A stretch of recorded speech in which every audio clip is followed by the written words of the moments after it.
Hello, isang magandang gabi po sa inyong lahat, mga minamahal ko mga kapatid. Isa namang oras ang pinagpala ng Diyos para sa ating lahat, para tayo ay makapagpatuloy sa biyaya at sa kanyang pag-ibig sa pamamagitan ng programang ito ng Diyos na isang oras nating pagsasalo-salo ng kanyang mabuting balita. Kaya Luzon, Visayas, Mindanao at sa ibang bansa, isang magandang gabi po sa inyong lahat. Sa aking mga kapatid na Pangasinense, masanto siya labid si kayo namin. Sa ibang bansa naman, magandang umaga. At sa iba, isang pinagpalang hapon po sa inyong lahat. At ngayon, tayo po ay magkakasama-sama. Tawagin nyo na yung mga kasama natin.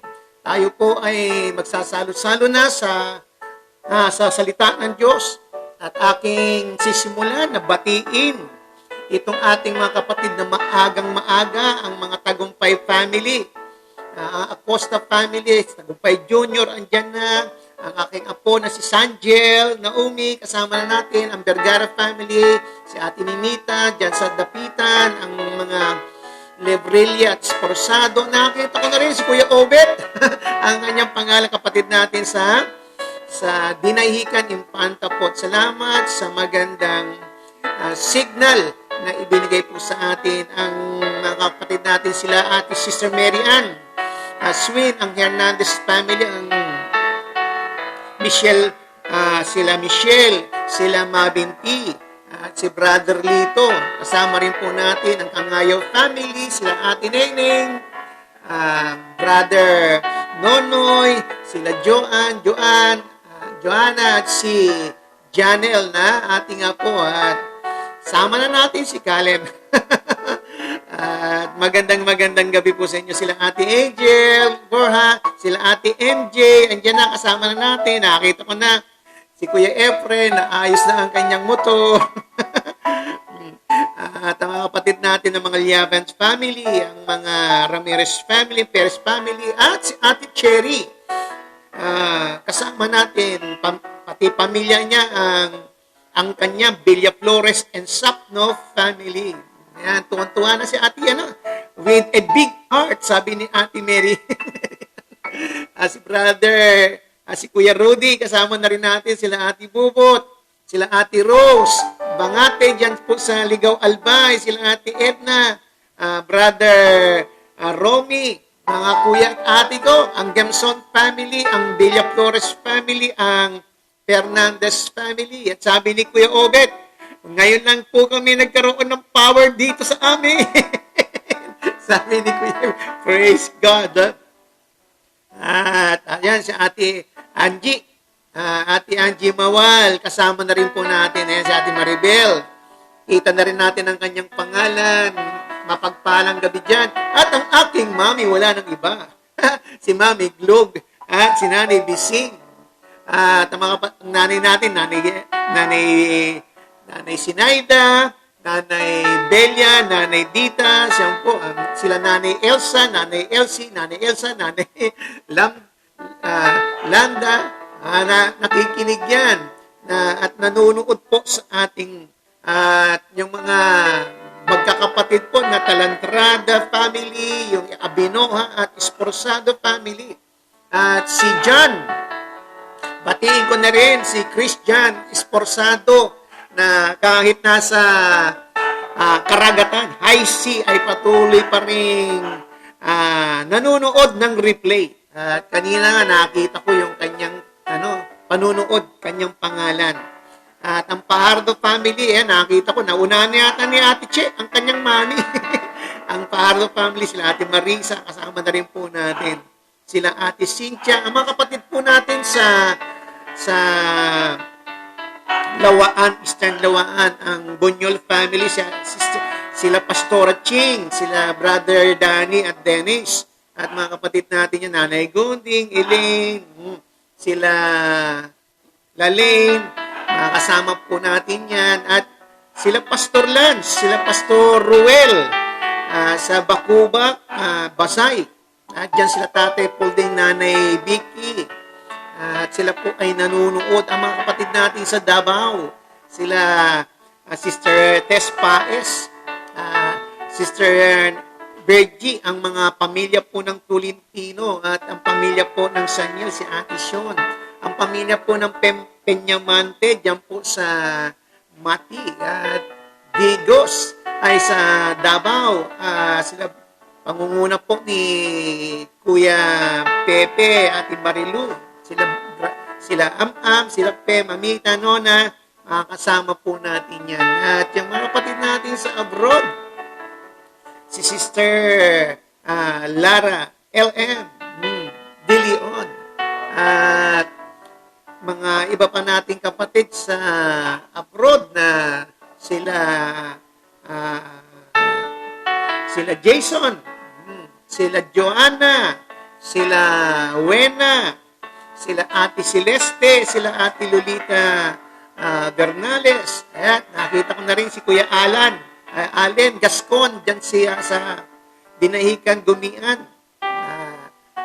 Magandang gabi po dyan sa iyo. Pahatid mo na rin sa mga kapatid natin dyan. Na Ate Flor, Kuya Meds, Ate Michelle, Ate Erlinda, Nanay Elsa, ang kapatid natin dyan. Sila Cyrene Tayamura po.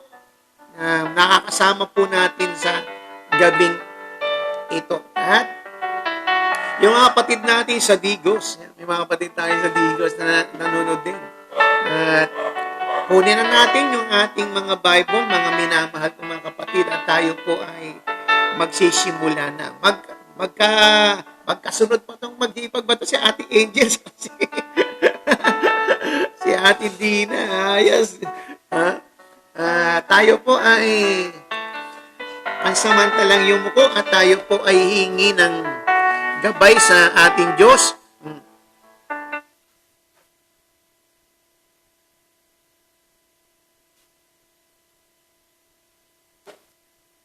Okay, at tayo po ay manalangin. Ama namin Diyos, kami po ay nagpapasalamat sa pagpapala at narito na naman po kami sa iyong harapan. Papasalamat po kami sa iyong pag-iingat po, sa iyong biyaya, sa iyong pag-ibig na sa amin ay sumagana. Kaya po kami ay narito ngayon sa iyong harapan na nagpapasalamat, nagpupuri, at sumasamba sa iyong dakilang Panginoon. Patuloy po na pinapasalamatan po namin ang iyong lakas na aming tinataglay na gumagana po sa amin sa panahon ng aming mga pagsubok. Salamat po, Ama, sa iyong kapangyarihan na sumasama po sa amin sa lahat ng panahon, sa lahat sa aming kahirapan. We thank you, Lord, na patuloy na ikaw rin ang hinihingi namin ng aming mga isipan, ng aming mga puso, ay laging nakatuon po sa iyo. Pabuhay mo po ang aming mga buhay, ang aming mga isip, ang aming mga puso, sa pamamagitan ng iyong salita, ng aming pagsasalusaluhan. Madakila ka, O Diyos, sa aming kalagitnaan. Lahat ng ito, pinapasalamatan po namin sa pangalan ni Jesus. Amen and amen. Praise the Lord. Okay, at buksan po natin ang ating mga Bible po sa Acts.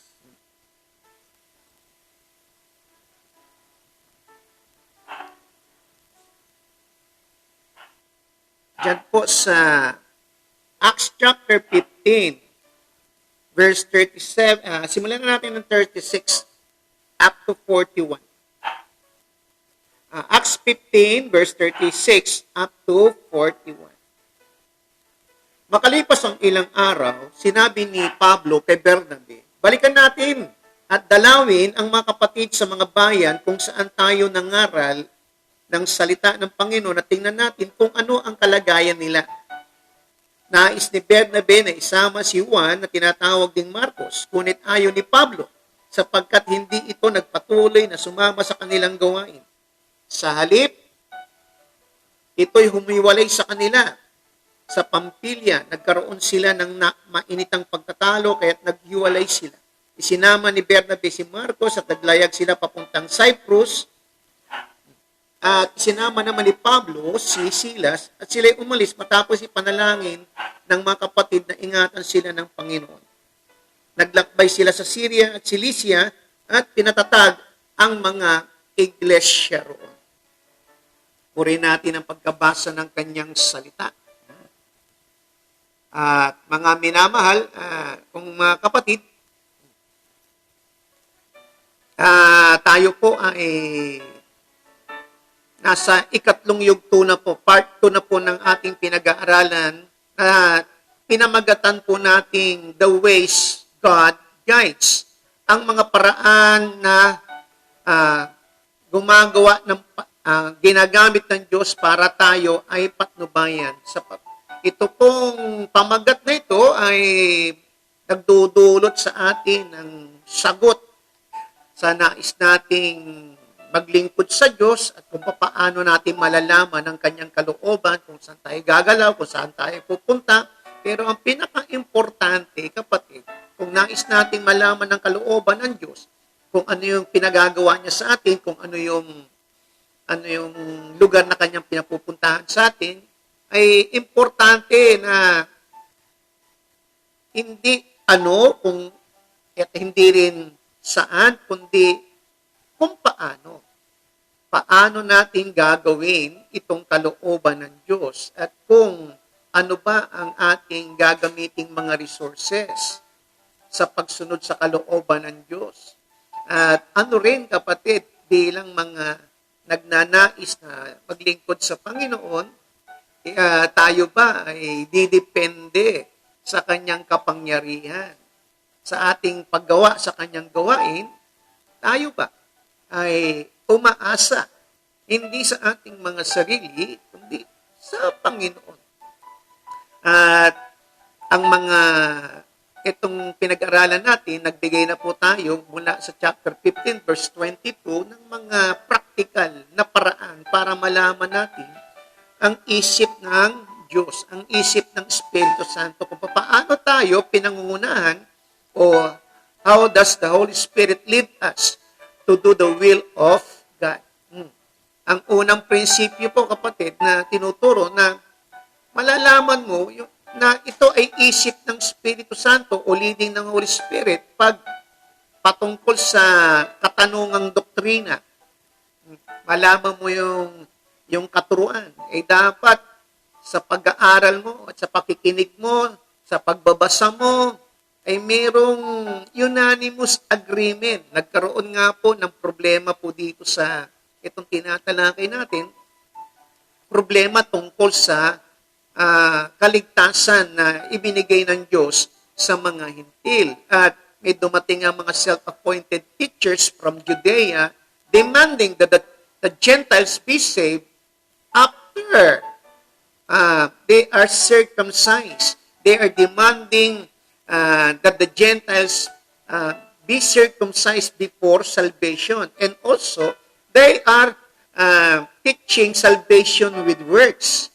At ito ang naging issue at pinagpulungan nga nila. Sila po ay nag-usap-usap, ang bawat isa ay pinakinggan ang kanilang opinyon at kanilang paniniwala at kanilang mga sinasabi na tinutukoy sa kasulatan. Kaya they come up to a decision that ang mga hintil ay huwag nang pakialaman na hindi na pag-requirein na magpatuli dahil sila ay iniligtas na ng Diyos, tumanggap din sila ng Holy Spirit.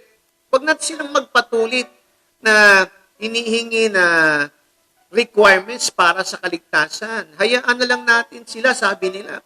At ang ginawa na lang ay binigyan ng utos, tagubilin itong mga hintil na Kristiyano na umiwas sa spiritual idolatry and sexual immorality. At nasa pangatlo na nga po tayo. Pangalawa, yung una, unanimous agreement para malaman mo na ito'y isip ng Holy Spirit o leading ng Holy Spirit, dapat mayroong iisa na kaisipan. ang naghahati. Unanimous agreement. Pangalawa, kapatid, kung walang mga leading, walang mga sinyales, wala kang marinig na palatandaan ng pangunguna ng Espiritu Santo, ay tinuturo rin po sa atin, kapatid, na tayo bilang mga Kristiyano, ay eto na, gagana na yung initiative. Dapat we continue to persist in learning and teaching the Word of God.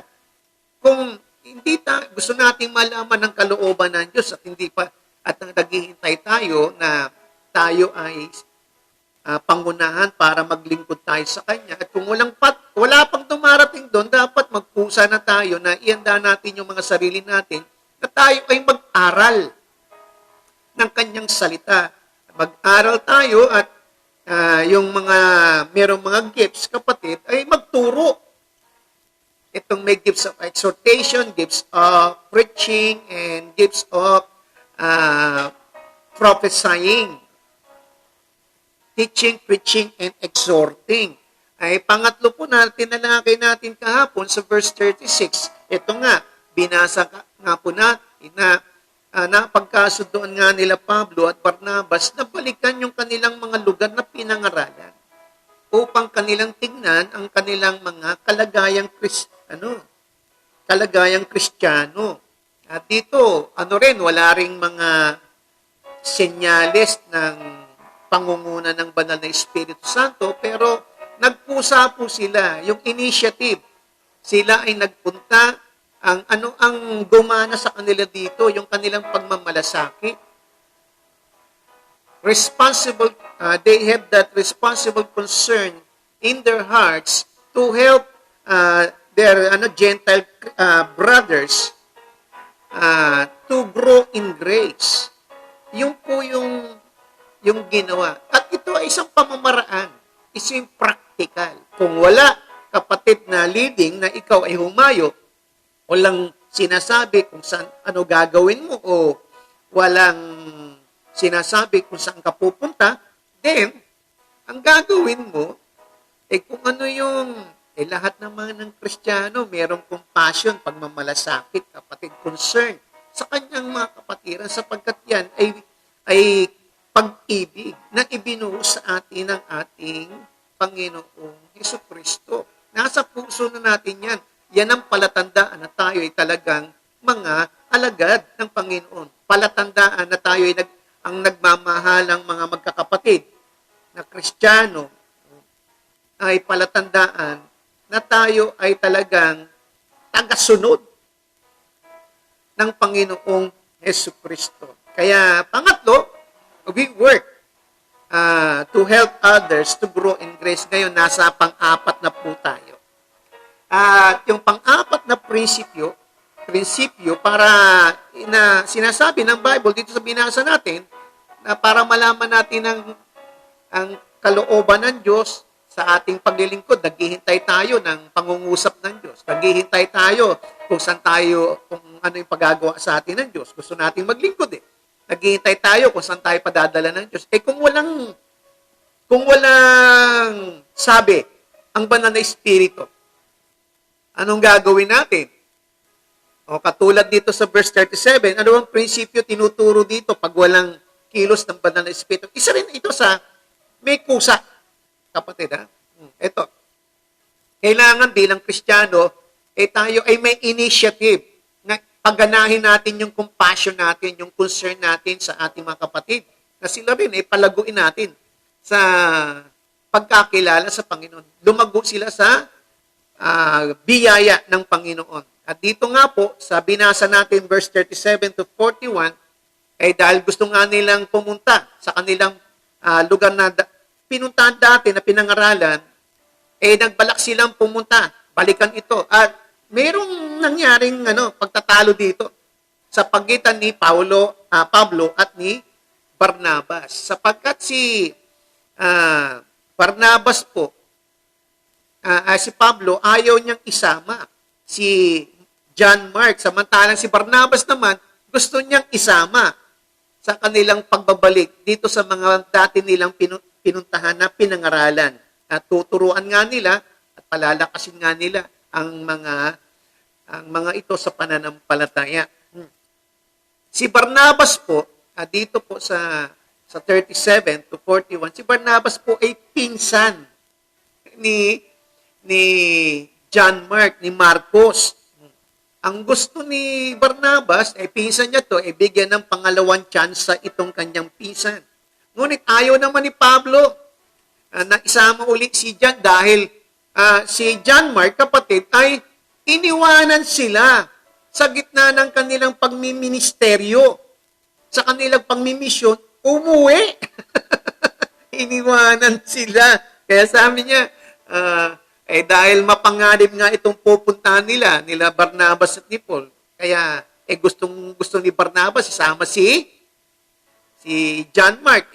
Ayaw naman dahil mapanganib at mahalaga itong kanilang pupuntahan. At isang matalino talagang pag-iisip na huwag kang pagsama ng mga taong iniisip mo, inaasam, talagang hindi mo maasahan pagdating sa gitna na ng labanan. Ay naniniwala po ako, mga minamahal ko kapatid, itong dalawang ito na mayroong pagtatalo-talo, matalas na pagtatalo-talo, tungkol kung isasama o hindi si John Mark, ay parehong meron silang may punto sila, may tama sila, may tamang punto sila. Sa verse 38, sabi nga ni Pablo, kapatid, na ayaw niyang isama itong si Marcos dahil baka iwanan na naman tayo nito Hindi maasahan to pag sa oras ng gawain Umaalis to Sabi niya, ayaw niya, iniwanan tayo nito Iniwanan ako nito, sabi niya. Sa verse 38, iniwanan daw siya. Kaya, maaari, kapatid, na tinutukoy niya rin yung turo ng Panginoong Kristo sa Luke chapter 9, verse 62. Anyone who wants to be my disciple and hold, sabi niya, sabi niya yung hawakan ng araro. Anyone who wants to be my disciple and put his hand on the plow, sabi niya yung ganon, and looks back, is not worthy to be in service for the kingdom of God. It's not worthy to be a disciple in the kingdom of God.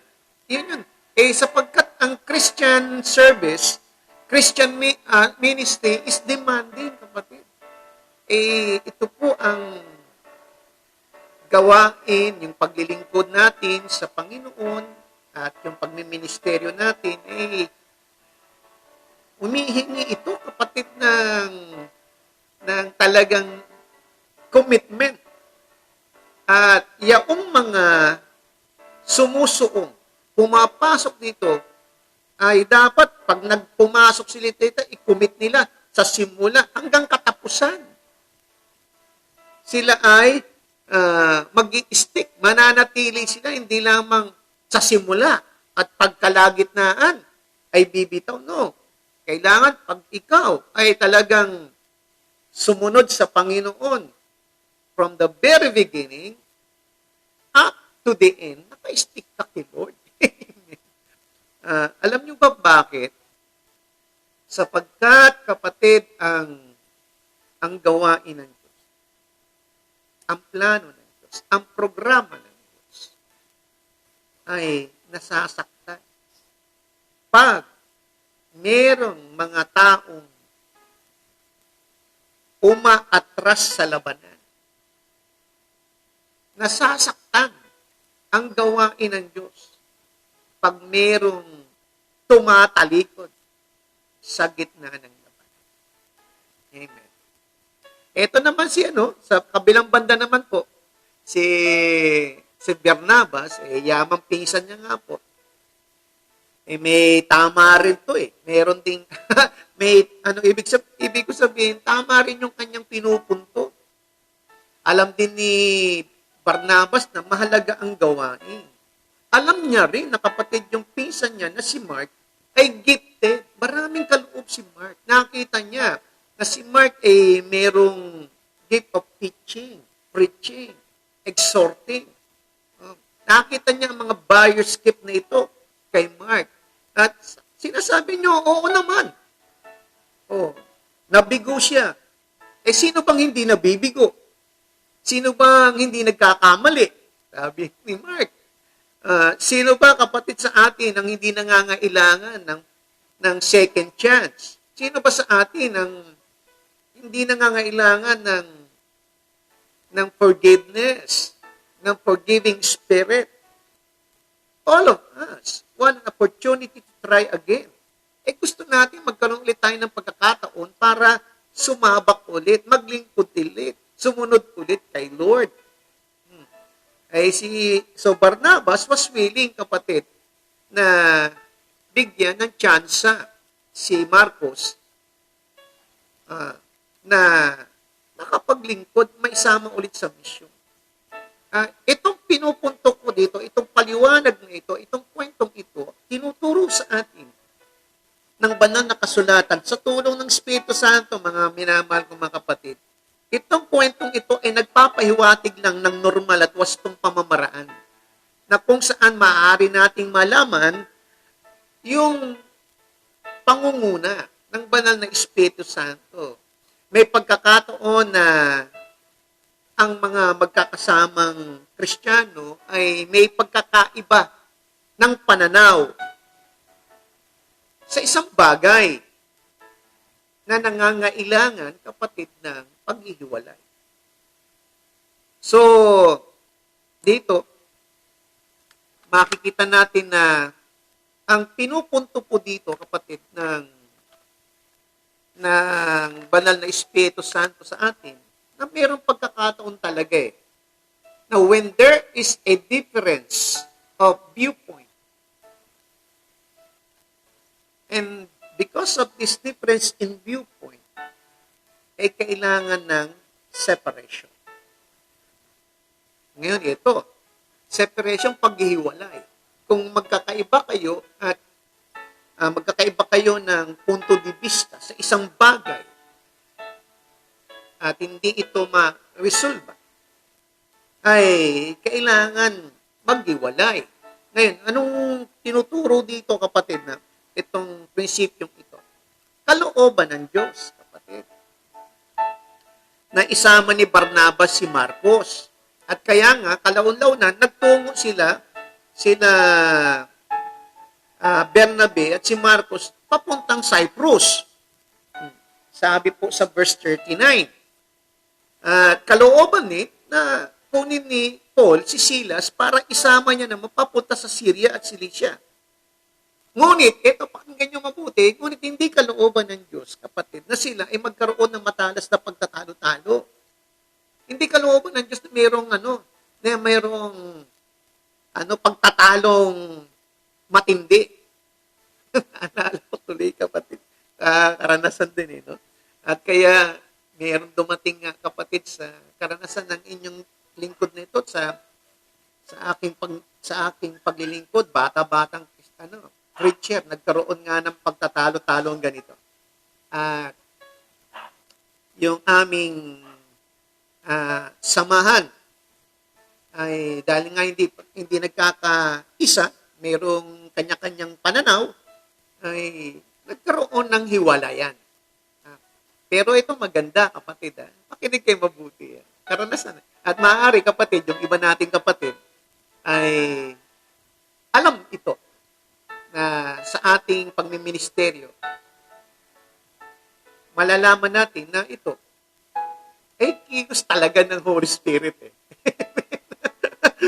At mai-relate natin yung karanasan natin bilang mga Shallomites. At ngayon, halos lahat ng Shallomites ay mga ginagamit mightily ng Diyos sa iba't ibang lugar. Kanya-kanya silang ministeryo, pero iisa ang pinaglilingkuran, iisang Diyos, iisa ang Panginoon, iisang pananampalataya. Amen. At ayaw ng Diyos, kapatid, hindi kalooban ng Diyos na mayroon talagang sharp argument or May debate man dapat, pero ito ay malumanay. At kalooban, at hindi kalooban ng Diyos yung pagtatalo-talo. Pero kalooban ng Diyos yung paghiwalay. Paano ko sinabi ito, kapatid? Hindi kalooban ng Diyos ang pag-aaway-away. Para walang away, hiwalay. Kalooban niya ng Diyos. Paano? Paliwanag natin mabuti, ha? May pagkakataon, kapatid, na ang Espiritu ng Diyos, ililid ang Kristiyano that they will go, a group of Christian will go their separate ways. Katulad po ni Felipe, ang ganda ng kanyang ginagawa po sa Samaria. May mga kasama siya doon. Pero walang pagtatalo-talo to, ha? Pero hiniwalay siya ng Diyos. Pinapunta siya sa Gaza. Nagministeryo siya sa tao. At after na magministeryo siya sa Gaza, kapatid, hindi na siya pinabalik sa Samaria. Hindi siya pinabalik doon sa church niya. Kundi sa ibang lugar na siya nagministeryo. Bagamat dito, sa puntong sinasabi ko, sa chapter 8, walang pagtatalo-talo doon. Pero dito, may pagtatalo-talo. Ulitin ko, hindi kalooban ng Diyos ang matalas na pagtatalo-talo, ang pag-aaway. Pero kalooban ng Diyos na kayo ay maghiwalay. Ngayon, pag sa matters of work of God, hindi maghiwalay na hindi na kayo magkakapatid. Hindi na kayo iisa na katawan. No. Kundi, hiwalay muna sa gawain. Gawin mo muna to, dito naman ako para tahimik. Ganon, para magawa natin ang kalooban ng Diyos, ang gawain ng Diyos, sa kanyang pagkilos, magamit tayo ng mightily na walang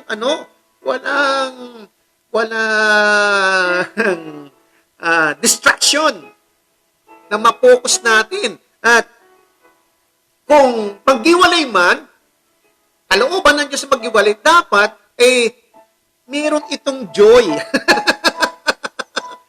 Ang mahirap yung walang joy pag naghiwalay. Kristiyano, hindi nagkaisa sa punto de vista nila, pananaw nila, sa kanilang paggana sa gawain ng Diyos. Ay dapat pag naghiwalay yan, o tinuturo rin sa atin, leading ng Holy Spirit yan, na maghiwalay, dapat sa paghiwalay, mayroong joy. May pagkakaisang pagkaunawa na ito ay kilos ng Diyos. Sige, baka sasabihin natin, gawin na lang natin ito, hiwalay muna tayo, baka ito leading ng Diyos . Bagamat walang leading ng Diyos, gagawin nila isang bagay na hindi, kapatid, madidistract ang gawain ng Panginoon, na hindi maantala ang gawain ng Diyos, na hindi naman na sila ay naghiwalay na masama ang loob. Andun pa rin sa pagkilos nila. Tandaan po natin, pagkatapos ng mga ilang mission ni Pablo, nagkasama ulit sila John Mark. Pinatawag ni Pablo si Marcos para makasama niya sa kanyang pagmimission dahil magkagamit-gamit talaga. Merong gift talaga si John Mark, yung may sulat po ng gospel ng Mark. Okay, at kailangan, bagamat may pagkakaiba ng pananaw, dumarating yan kapatid. May pagkakaiba ng pananaw sa gawain ng Panginoon. Bakit niloob ng Diyos na ito na maghiwalay? Sa panahon, yung karanasan natin po bilang mga alagad o bilang mga Kristiyano, nung mga bata-batang Kristiyano, nagkaroon nga ng ganitong problema. Kaya nagkaroon ng hiwalay. Pero nung nagkahiwalay, hindi naman talagang bagamat may lungkot ng konti, pero walang sama ng loob. Dahil alam na ito ay isip ng Espiritu Santo. Leading ito ng Holy Spirit. Dumami po ang gawain Nagamit ng bawat isa yung mga nagkahiwalay, nagamit nila yung kanilang mga gifts. At lumawak pa, kapatid, ang gawain ng Panginoon. Napunta sila sa kanilang lugar na, naniniwala ako, leading ito ng Holy Spirit, na sila doon. merong Baguio, merong Samar, Luzon, Visayas, Mindanao. Kahit sa Luzon, iba't ibang lugar. Mas lalong napalawak, mas lalong nabigyan ng atensyon, ng pagtuturo, ng pangangaral, at pag-exhort dito sa mga simbahang naitayo na. At nakapagtayo pa sila ng iba. Nakapag-church pa sila nakapag-plant pa sila ng ibang church. Yun ang maganda. Ito yung sinasabi ko, kapatid, when there is no sign of the leading of the Holy Spirit, and when times that we come to a different viewpoint with other Christian, it requires separation. Nangangailangan ng hiwalayan. Kaysa talo pa kayo ng talo, hindi na kayo makagawa sa gawain ng Panginoon. Kaya nga, kung walang leading Holy Spirit, may nangyaring ganitong sitwasyon, ay ito tinuturo po sa atin. Amen. At ito po ay nangyari po sa amin. Nangyari kay Ate Tina, sila Ate Tess, kasama-sama ko yan. Sila Ate Tess, sila Ate Nits, sila Tatay Rudy Carion. Karanasan po namin. Pero ang kaganda nito, we found out, we discover as we move on without any signs, without any visions, without any tinatawag kong angelic angelic signs. Pero anong ginawa ng mga kapatid kong ito? At iba pang mga kapatid ko, mga kapwa kong mangangaral, umayo sila. Hindi sila tumigil. Sila po ay nagpatuloy na mag-aral, nagpatuloy na magturo, mangaral. And I am blessed. Kapatid, tuwan-tuwa ako sapagkat itong mga tinuruan ni Father Archie sa ilalim po na siya, ang laki na ng naabot ng mabuting balita sa ilalim po ng siya. Si Brother Dong nasa London. Si Brother Mike nasa Germany. Ay yung mga leader nila kapatid po. Si Brother Victor. Dahil dito, kumalat talaga. Yung iba nasa Hong Kong, nasa Malaysia, sa Central Luzon, nagkalat po kaming mga Ang ganda ng ginawa ng Diyos natin. Ngayon ko nang nalaman, talagang leading talaga ng Diyos to. Leading talaga ng Holy Spirit to. Amen. Na maaari, sa simula, tingin natin, hindi maganda, malungkot nga. Pero because of that, ay humayo. Hindi tumigil sa paghayo. At along the way, pinaalam ng Diyos, it is His will na magkaroon ng separation. Pero hanggang ngayon, magkaisa pa rin kami magkakapatid sa pananampalataya. Andun pa rin kaming mga lingkod ng Diyos na kumikilala sa aming leader. Amen. Yun ang sinasabi po ng prinsipyo na pang-apat na ito. What is the principle, kapatid, na itinuro dito ng verse 36 to 41? There are times when there is a differences of viewpoint which requires separation. At panglima na prinsipyo na itinuturo po sa atin, kapatid, susunod na natin yung panlima. Sa susunod napasarap po tayo. Kaya, ikaw kapatid, meron mang pagtatalo sa pananaw o may mga opinion tungkol sa gawain ng Diyos. normal lang yan. Ngunit, kapatid, ang hindi normal, yung matalas, kumbaga sharp debate or sharp argument na sinasabi natin na yung pag-aaway-away.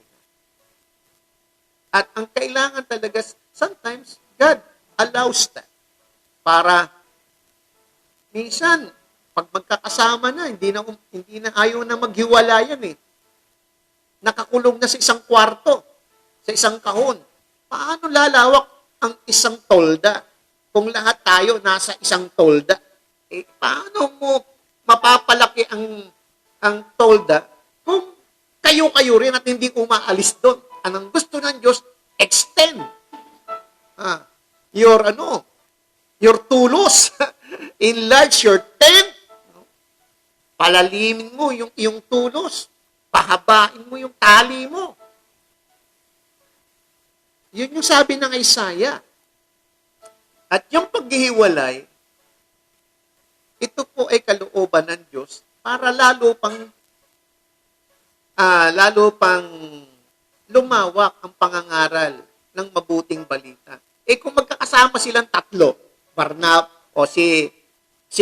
lima na, sabihin na natin, sila Barnabas, si Pablo, si Silas, si John Mark, apat sila.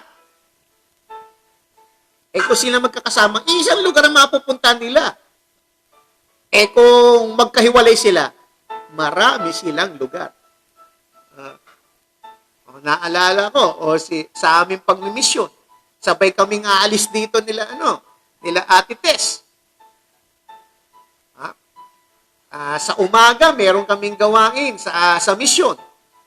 Sabi ko, hiwalay na tayo dahil hindi lalawak to. Nagbukas ang Diyos ng pintuan ng isa pang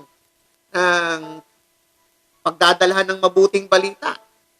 Si Ate Tess, papuntang Dinahican. Ako naman, papuntang Ungos, Real. Magkahiwalay po kami.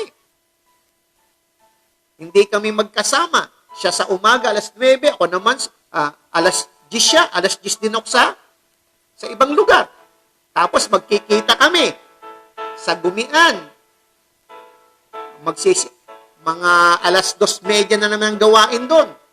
Doon na kami magtatagpo. Isang gawain ulit. Sabay uwi na ulit. Yun po yung isang punto na tinalakay natin. At dalangin ko na maunawaan bilang mga Kristiyano at mga lingkod. May isang ganyan Naalala ko tuloy na minsan pag inuusig ka sa loob ng bahay mo, ay ayaw mong umalis sa bahay mo para ihatid ang mabuting balita sa iba. Nagkakaroon, kapatid, ng pag-uusig sa loob ng bahay para lumabas ka. Pinipilit natin na yung loob ng ating tahanan, agad nating may evangelize, madala natin. Mabago yung loob ng ating tahanan. Mga tao kasama natin sa loob ng ating tahanan. Minsan, hindi nangyayari agad yun.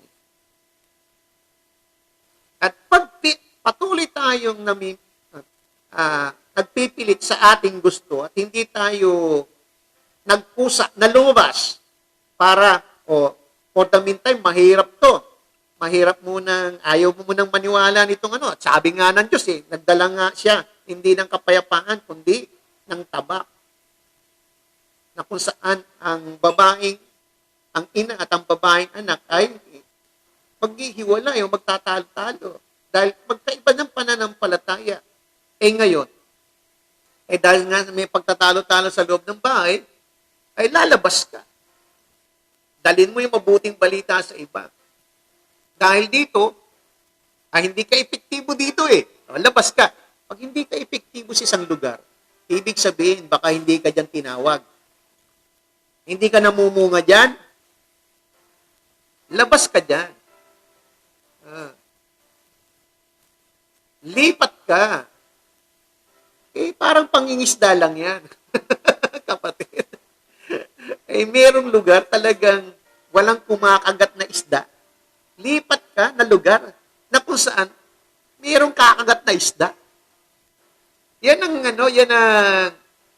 bagamat walang kilos o pangungunan banal na Espiritu Santo, may kusang loob ka na gawin mo dahil gusto mo na makapag-akay.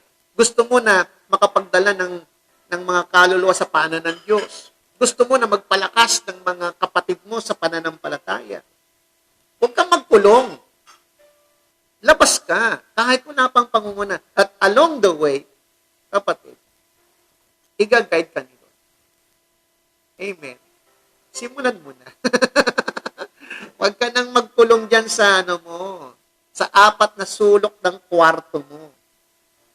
Now, kung andyan ka man, at ito, kalooban dito ng Diyos, na tayo, kapatid, ay may pandemya.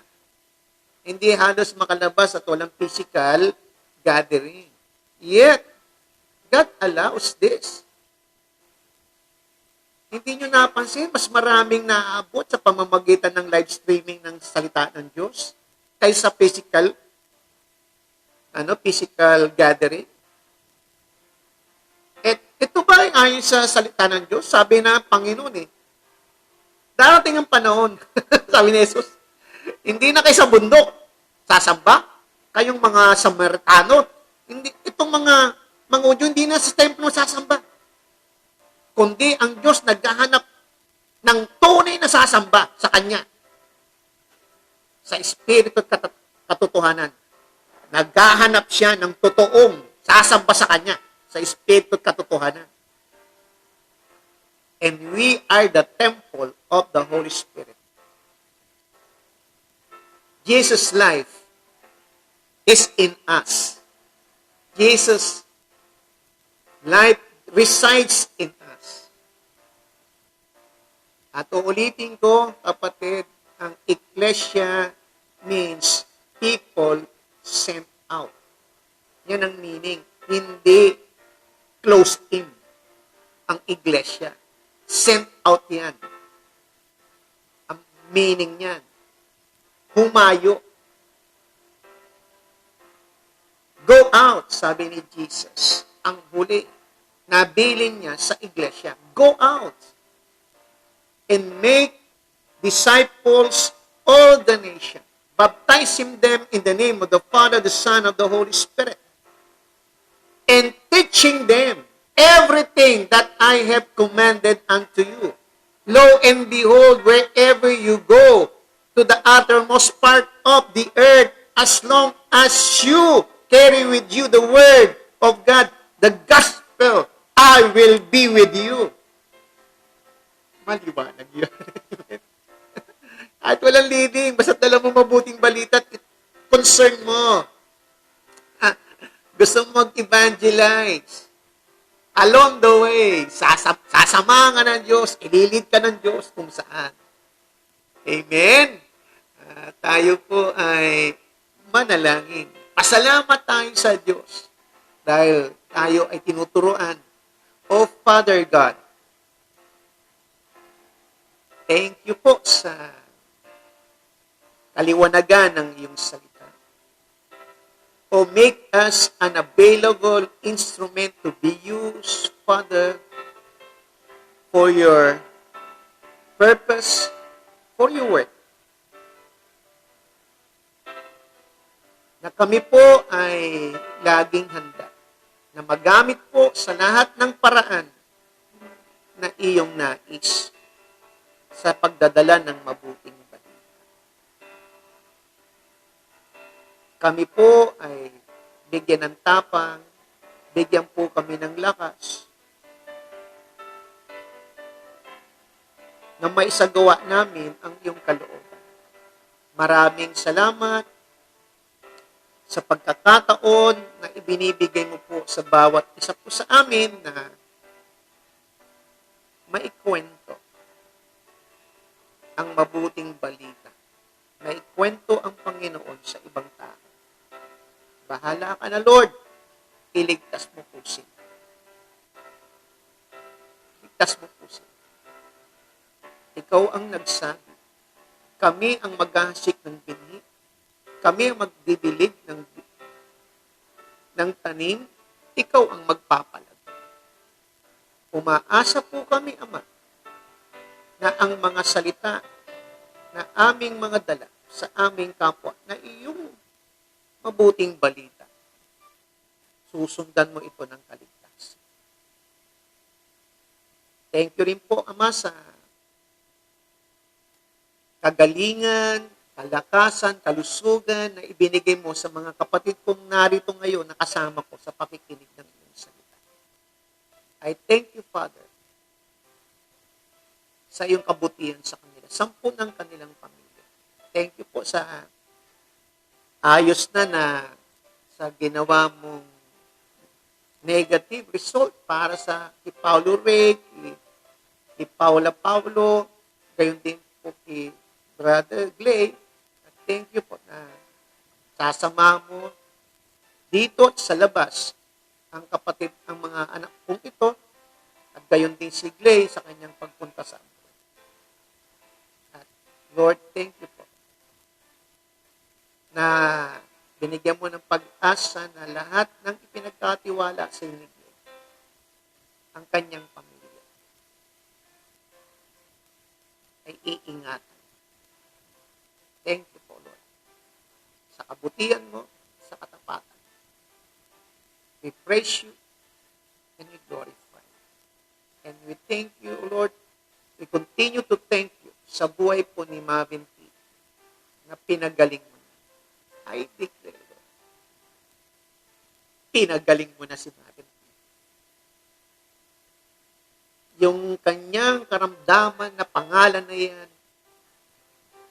ay luluhod sapagkat ang iyong pangalan, Panginoong Hesus, ay higit sa lahat ng pangalan. I praise you for the complete and total healing of Mavin P. in Jesus' name. Amen and amen. Praise the Lord. At mga minamahal kong mga kapatid, maraming salamat sa inyong lahat na nakasama kong muli. Ay isang 4 na prinsipyo po. 7 prinsipyo po to hanggang hanggang chapter 16, 1 to 10. Natalakay natin yung chapter 15. We'll be moving at chapter 16, verse 1 to 10, at meron pa tayong 3 puntos na para malaman natin ang leading ng Holy Spirit. At sa ating kagustuhan, pagnanasa, nabigay din naman ng Diyos ang pagnanasang ito na maglingkod sa Kanya. Tuturuan tayo na malaman natin ang Kanyang kalooban. Kung paano tayo makakasunod sa Kanya, paano natin magagawa ang Kanyang kalooban. For His glory and for His honor. It is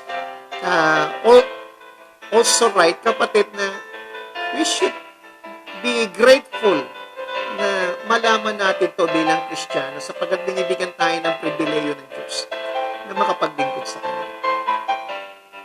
Kaya brothers and sisters in Christ, I continue to invite you alas 5 ng umaga, bukas, araw-araw po yan, at alas 7, loobin ni Lord na kasama niyo po ako, bukas po ng gabi, alas 7 pa rin, at susunod na po si Pastor Fred, Victory in Christ. And today is Tuesday, by the way. God bless po sa inyong lahat.